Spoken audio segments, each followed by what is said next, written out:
India থেকে ধুকারকে বাড়া করে আনছে। এর থেকে ভালো ছিল না আরএসকে এই চোদনাকেই কোচ বানাতো, কিংবা গ্যারেনা আরএসকে এবং আরসি কে বাদ দিয়ে এই চোদনাকেই নিয়ে যেত। কি সুন্দর ভিডিওতে একটা ইমোশনাল ব্যাকগ্রাউন্ড মিউজিক লাগিয়ে কত সুন্দর অ্যানালাইজ করে বিষয়গুলো বলে দিল খুব সহজে। এফএফডব্লিউএস এর মতো লবিকে ওরা টি1 টি2 এর মতো লবি ভাবছে। আরএসকে আরসি হুদায় পজিশন মেইনটেইন করে হোল্ড করে খেলার চেষ্টা করে। এর থেকে ভালো ছিল না আরএসকে এবং আরসি কে টিকটকার মদনের কথাগুলো শুনে বুড়িরাম, ইভোস, ফ্যালকন, ফ্লুক্সো এদের সাথে চোখে চোখ রেখে ফাইট করতে, তা না করে আরএসকে এবং আরসি হুদায় হোল্ড করে খেলে। গ্যারেনা কিবোর্ড প্লেয়ারদের নিয়ে গেছে ইন্দোনেশিয়া জাকার্তায় এফএফডব্লিউএস খেলতে, যেখানে আমাদের বাংলাদেশের টিকটকের ভিতরে রয়েছে হাজার হাজার প্রতিবন্ধী স্পোর্টস প্লেয়ার, সেখানে আরএসকে এবং আরসি গেছে গ্যারেনা তুমি চাইলে টিকটকারদের নিয়ে যেত, ওরা বুড়িরাম, ফ্লুক্সো, ইভোস এদের সামনে ফাইট করতে পারতো। পৃথিবীর সেরা সেরা স্পোর্টস টিমদের মেরে ওরা ট্রফি নিয়ে বাংলাদেশে আসতো। তা না করে তোমরা কাদেরকে নিয়ে গেছো যারা কিনা ফ্রি কিল। দেখ ভাই টিকটকার মদনরা তোদেরকে বলতেছি, এফএফডব্লিউএস এর মতো লবিতে ফ্রি কিল হওয়ার যোগ্যতা লাগে যেটা কিনা তোদের নাই। তোরা পারবি শুধু মানুষকে সমালোচনা করতে এবং হেড দিতে। তোদের এত হ্যাডাম ভাই, তোরা কেন কোয়ালিফাই করে ইন্দোনেশিয়া যাইতে পারলি না? আমরাও একটু দেখতাম তোরা কেমনে দেশকে রিপ্রেজেন্ট করস। তোরা তো আবার রিপ্রেজেন্ট করতে পারবি না, তোদের দ্বারা রিপ্রেজেন্টই সম্ভব। তো যাই হোক ভাই, দিন শেষে সাইকো শ্রাবণের কথাগুলো কিন্তু আমার অনেক ভালো লাগছে। সাইকো শ্রাবণের ভিডিও ক্লিপটা দেখলে তোমরা বুঝতে পারবা।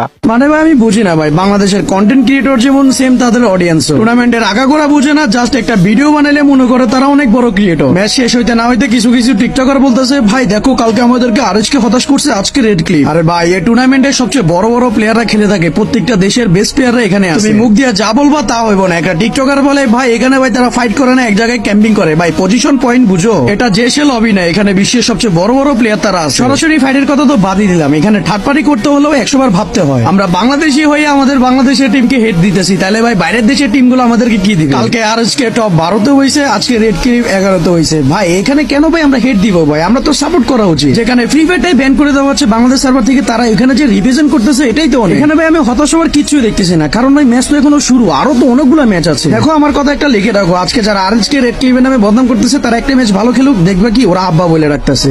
এক্স্যাক্টলি ভাই, আরএসকে আছে না কিছু দুই মুখা সাপলা ফ্যান বেস, যারা কিনা আরএসকে একটু ভালো করলে আব্বা আব্বা বলে চিল্লাবে, আবার যখন খারাপ খেলবে তখন তারাই উল্টা হেড দেয়। তাই তোমরা কেন বোঝো না, এটা ইন্টারন্যাশনাল লবি ভাই। আরএসকে এবং আরসি এদের সামনে কিছুই না, এরা সব বাগা বাগা প্লেয়ার। দিন শেষে একটা কথাই ভাই, তোমরা আরএসকে বলো, বাংলাদেশ টপ অন বলো, জেবি বলো বা আরসি বলো, যে টিমকেই সাপোর্ট করো না কেন একদম পজিটিভলি সাপোর্ট করো। আমরা তো শুধু বসে বসে খেলা দেখতেছি এবং মুখে মুখে কথা বলতেছি। এফএফডব্লিউএস এর মতো লবিগুলোতে কি সিচুয়েশন ফেস করতে হয় সেটা ভাই যারা খেলতেছে তারাই বুঝে। আমরা ঘরে বসে মুখে মুখে বললেই শুধু হবে না, ওরা যেমনই খেলুক দিন শেষে কিন্তু ওরাই আমাদের বাংলাদেশকে রিপ্রেজেন্ট করতেছে। আমি বা তুমি কিন্তু সেটা পারতেছি না। তো এর জন্য তোমাদের বলি কি ভাই, সমালোচনা বাদ দিয়ে তোমরা নিজে কিছু করার চেষ্টা করো। আর যদি কোনো স্পোর্টস টিমকে তোমাদের সাপোর্ট করতে মন চায় কইরো, না হলে কোনো তাদেরকে নিয়ে বাজে মন্তব্য কইরো না। দিন শেষে ওরা একটা টিম না, ওরা কিন্তু একটা বাংলাদেশের টিম হয়ে খেলতে গেছে। তো গাইস আশা করি তোমরা বুঝতে পারছো। আর গাইস এই ছিল আজকের ভিডিওটি ভালো লাগলে অবশ্যই কিন্তু লাইক এবং সাবস্ক্রাইব করে দিও। আর গাইস আজকে কিন্তু